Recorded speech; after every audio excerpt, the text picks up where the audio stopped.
Hi, maganda araw sa inyong lahat. Welcome ulit kayo dito sa channel ko.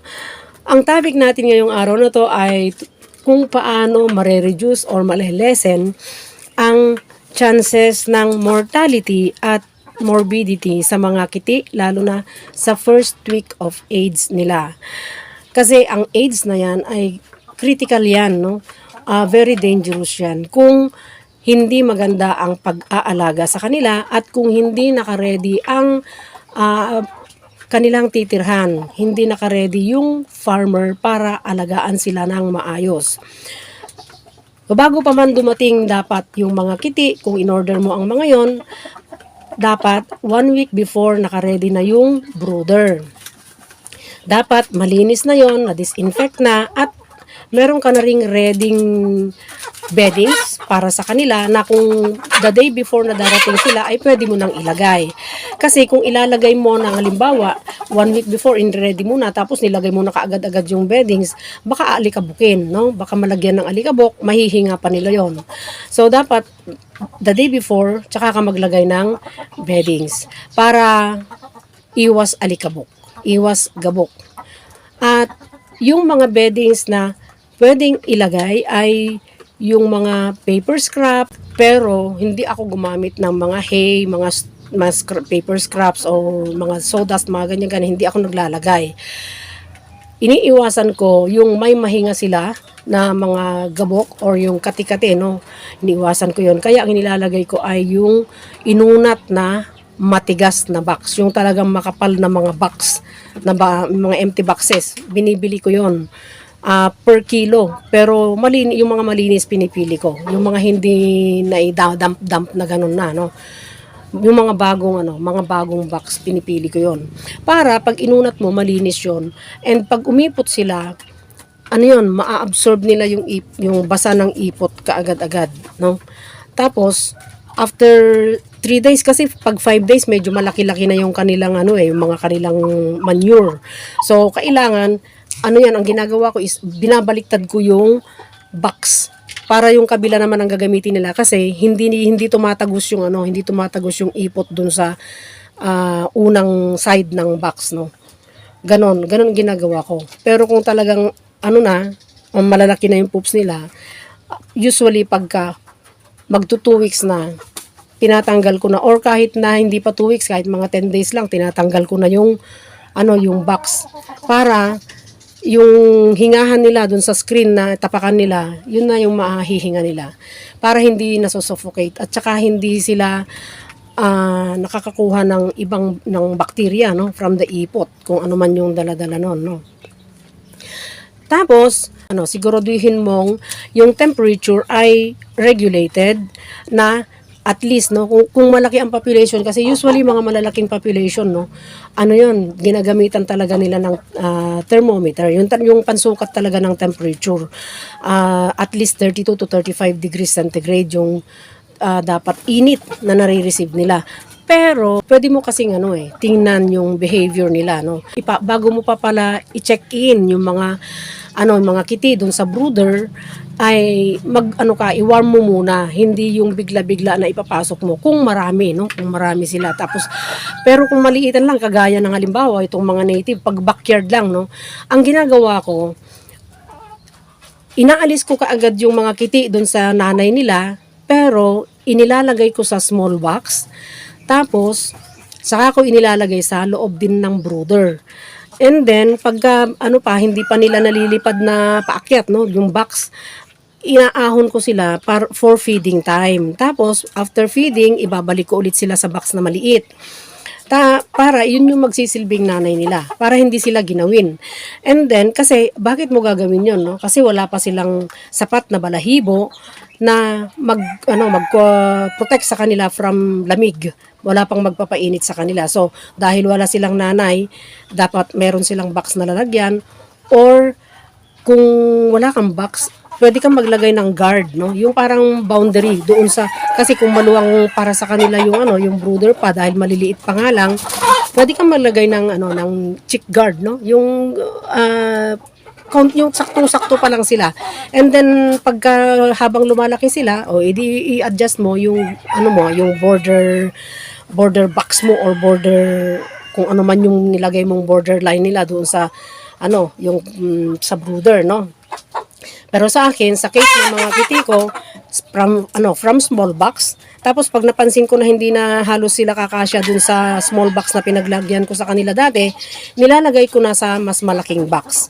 At pagka 2 weeks na sila, yun, natitrain ko na sila na ilagay ko na yung box na sideways, yun pa rin ang nanay nila box, mas malaki, dun na sila papasok pagkahapon. So, dandun pa rin sila sa loob ng brooder. So, ganun ang ginagawa ko. So, kahit na ilan sila, ganun ang ginagawa ko. Sa case ng mga native chicks ko, kahit ilang batch yan, hindi nag-iilaw. Wala akong nilalagay na ilaw. Yun lang ang ginagawa ko. Box na maliit and then papalaking box hanggang pag nag 1 month na sila, mas malaking box ang ilalagay ko na. Pero kung nakita kong ayaw na nila doon sa loob ng box, hindi ko na sila nilalagyan ng box na papasukan nila na parang bahay nila. Hindi na. Pag 1 month kasi, kahit sa broiler, no? Kahit sa broiler kasi, pero ang broiler kasi hindi mo gaganunin, hindi mo ilalagay sa sa box, ilaw talaga.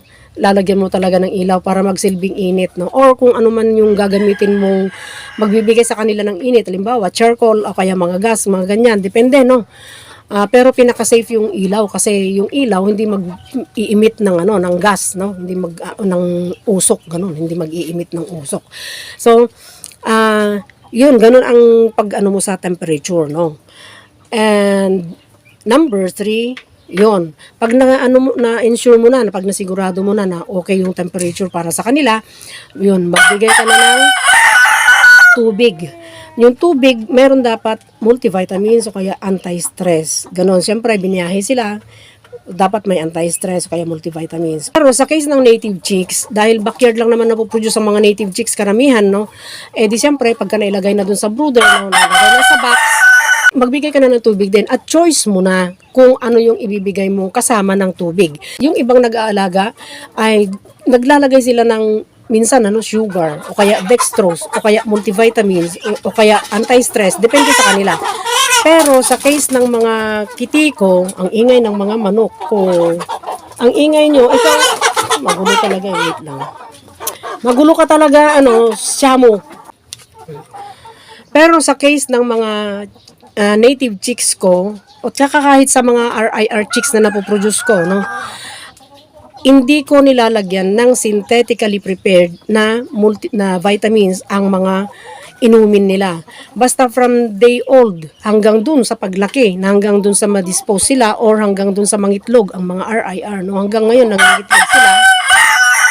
Ang inilalagay ko sa inumin nila ay puro herbal, guava leaves, malunggay, oregano, at saka barley grass.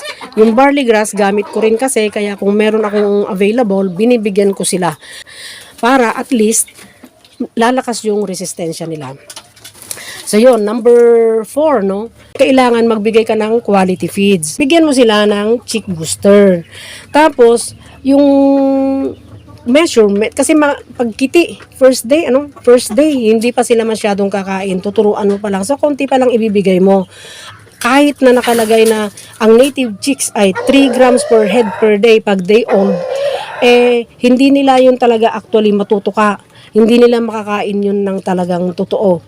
So kailangan tiyagain mong balik-balikan na pakainin sila. Number 5, avoid overcrowding para mananatiling healthy ang mga chicks mo.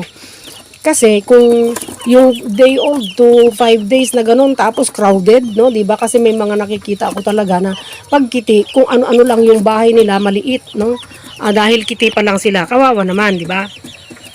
Doon nag-uumpisa ang kagaya ng sinabi ko doon sa kabilang video, na hindi lang yung mga malalaki ang mai-stress, kundi lalo na yung mga kiti na umpi-umpisa pa lang ang buhay nila, stressful na yung buhay nila doon sa kulungan nila na napakaliit para sa kanila, kasi kahit mga kiti ang mga yan, may space requirement din para sa kanila per head, no?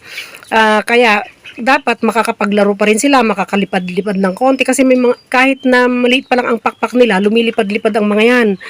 So tumatakbo-takbo ang mga yan, naglalaro ang mga yan, no? So dapat magagawa nila yung activity nila normally doon sa kulungan nila na hindi sila nahihirapan na siksik-siksik, no? Yung parang halos gipit-gipit na halos nakaunat na yung leeg niya para lang magkasya sila, di ba? So, yun. So, i-avoid mo yun overcrowding para hindi magkaroon ng sakit. Lalo na yung respiratory disease, mahirap mahirap gamutin yan, no? Di ba? Hawa-hawa yan, mabilis ang spread. Tapos, number 6, i-observe mo na yung mga kiti. Obserbahan mo, unang araw pa lang nila sa brooder, mulagata mon. Kitaan mo na nyo kwa sitwasyon da. Healthy ba sila? Sino sa kanila ang malungkot? Sino sa kanila ang masisigla? Ganon, titingnan mo na. At araw-araw yan na gagawin mo. Close monitoring doon sa health ng mga kiti.